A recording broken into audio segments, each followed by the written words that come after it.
Doctor Sudheer గారు, మీరు maximum operation వద్దు, వద్దు, వద్దు అనే అంటారు.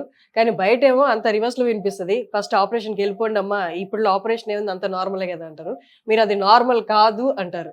ఎందుకంటారు? ఏ బేసిస్ మీద ఆపరేషన్ వద్దంటారు మీరు? నేనెప్పుడు కూడాను గత 8 సంవత్సరాలుగా ఏ పేషెంట్‌కి కూడాను మోకాలు అరిగిపోయింది, మోకాలు నొప్పి వస్తుందంటే, ఎట్టి పరిస్థితుల్లో మీరు ఆపరేషన్‌కెళ్ళొద్దు.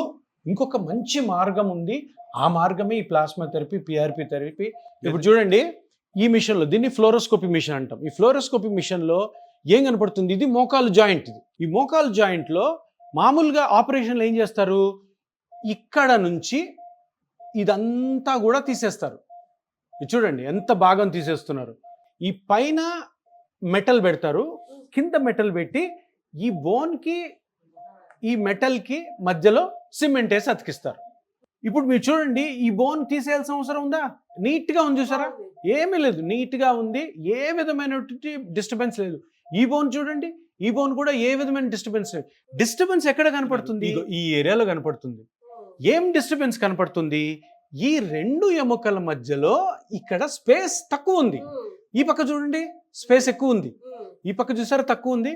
అంటే ఇక్కడ ఉండాల్సిన స్థలము కంటే ఆ స్పేస్ తగ్గడం వల్ల ఈ రెండు ఎముకలు ఈ పార్ట్లోనే రబ్ అవుతున్నాయి. మొత్తం మోకాలులో ఇంత చిన్న పార్ట్లో ప్రాబ్లం ఉంటే ఇదంతా ఎందుకు తీయాలి అంటే, ఇంతకు ముందు ఒక 5-6 సంవత్సరాల క్రితం వరకు ఈ సర్జరీ ఉంది.